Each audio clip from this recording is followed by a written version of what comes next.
Let's go Broncos! The Denver Broncos are about to take the field for a game that could change everything. Not just for the season, but for the entire future of this franchise. And I'm not exaggerating, this game against the Kansas City Chiefs could be the turning point, the declaration of intent, the decisive moment we've been waiting for. The kind of game that, 10 years from now, fans will remember and say, that was the night everything changed. Why? Because, for the first time in years, this team seems ready, hungry, united. There's something different in the air in Dove Valley, and I have insider information about what's happening behind the scenes. Big names are returning, new leadership is emerging, and the entire NFL is watching to see if the Broncos are finally here to stay. But before I explain everything, do me a small favor. If you're a diehard Broncos fan, one of those who bleed orange and blue, give this a like right now. And I want you to leave a comment saying, "Go Broncos! We believe," because if this team can pull off what I think they can, we're going to shake up the entire AFC. Okay,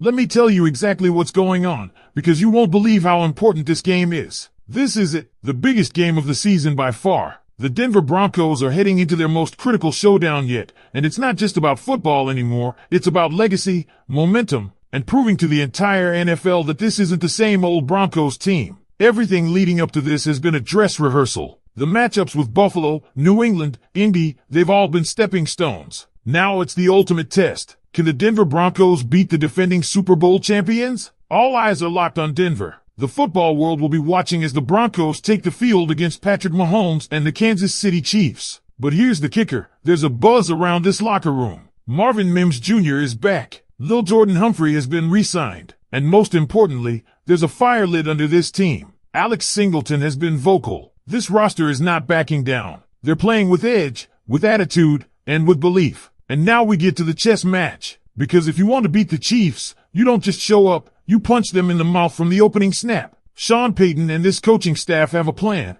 and it starts with disrupting the rhythm of a still dangerous Kansas City offense. Let's break down just how dangerous this Chiefs team still is. 7th in total yards, 5th in passing yards, 12th in rushing, and 9th in points per game. Still a top 10 unit across the board. But, and it's a big but, Patrick Mahomes hasn't looked like the Mahomes of old. Last season, he coasted through most of the regular season before turning it on in the playoffs. This year, even more questions are surfacing. There's a visible dip in sharpness. Maybe it's apathy. Maybe it's wear and tear. But if there's ever been a moment to strike, it's now. With rookie Xavier Worthy showing up on the injury report, it's go time for Denver's secondary. The game plan is simple. Press at the line. Get physical. No soft zone coverage. Force Mahomes to hold the ball. Take away the quick reads. And let your pass rushers eat. Nick Benito, Jonathan Cooper, Zach Allen, John Franklin Myers. That's your four-man front. Everyone else drops into coverage. It's exactly what Philly did in the Super Bowl, and it nearly won them the title. And don't sleep on the importance of game control. Bo Nix has to manage this game like a surgeon. He doesn't need to be a gunslinger. He just needs to be efficient. The magic number is 25 to 28 pass attempts. No more. You want a stat line like 19-4-27, 225 yards, 2 touchdowns. That's the formula. Let him find his rhythm early with high percentage throws, and let the run game handle the rest. No J.K. Dobbins? That's okay. R.J. Harvey, Tyler Batty, Jaleel McLaughlin. These guys are capable. Use them smartly. Control the clock. Bleed every possession. Keep Mahomes on the bench, sipping Gatorade and watching the game slip away. And how about those receivers? Pat Bryant, Cortland Sutton, Troy Franklin, Marvin Mims. This is your moment, but the real pressure is on the offensive line. Garrett Bowles, Mike McGlinchey, Quinn Meinerz, Luke Wattenberg, and Paul Grattan Jr. stepping in for Ben Powers. You've been praised as one of the best units in the league. It's time to prove it. We need tight ends chipping on every snap. Mercedes Lewis and Adam Troutman on the edges. Evan Ingram in the slot. Speaking of Ingram, this game might just be his last shot at redemption. The guy's been underwhelming, plain and simple. 1 touchdown, 24th in receptions, 27th in yards, and a pitiful 70th in yards per reception. That's not what Denver paid for. But if he balls out in this one, all is forgiven. Let's not ignore the penalties either. The referees have been flag happy with the Broncos all year, and it doesn't help that Mahomes is the media darling. Expect the flags to fly. Expect questionable calls. But you can't lose your head. You've got to stay disciplined. No more pre-snap mistakes. No more false starts. Eliminate the self-inflicted wounds. All right, let's keep this momentum rolling. We've just gone over the defensive blueprint and overall strategy for slowing down Mahomes and stealing a win at Mile High. But now it's time to dive deep into what the Broncos absolutely must do on offense to come out on top in this massive showdown against Kansas City. Look, this isn't the game for conservative play calling. This isn't the game for running it up the gut 3 straight times and hoping for magic on 3rd and long. Sean Payton, this has to be one of your most aggressive and creative offensive game plans yet. Not flashy for the sake of it,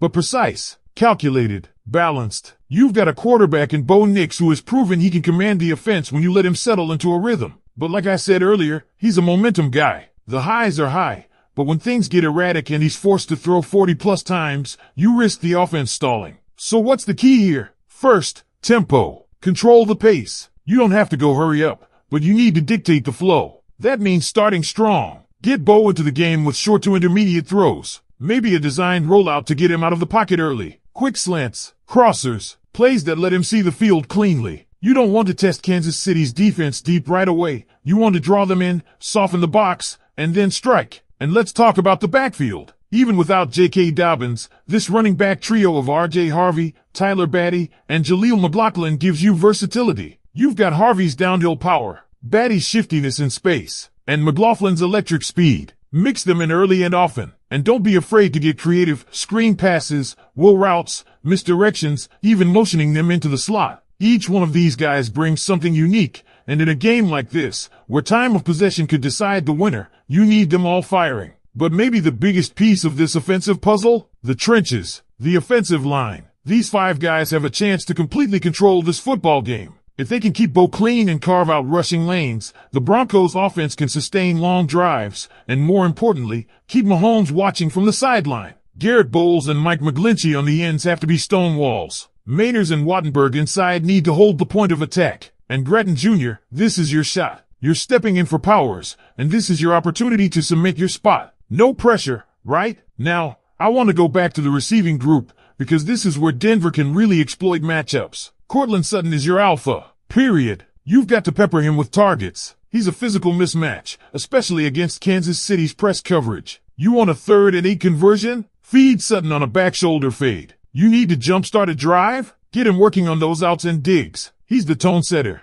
Then there's Troy Franklin. This kid has speed, body control, and great separation ability. He's a wild card in this one. Don't be surprised if Payton schemes up a couple plays to get him into space on the edge. And with Marvin Mims Jr. back in the mix, you now have a legit vertical threat again. If the Chiefs creep up on defense, one play-action shot to Mims could flip the game on its head. Pat Bryant's another guy who deserves some shine. He's shown flashes, and this game might call for that one unexpected hero. Someone who catches a crucial 3rd and 6. Someone who breaks a tackle and moves the chains. This offense is loaded with potential, but it's all about how Payton deploys it. And then, Evan Engram. Look, we've been patient. We've waited. But now, the excuses run dry. Injuries? Sure, they've been there. But 1 touchdown, 24th in receptions among tight ends, 27th in yards, and a bottom barrel 8.1 yards per reception? That's not going to cut it. The guy was brought in to be a difference maker. Right now, he's barely a contributor. This Chiefs matchup is your redemption arc, Evan.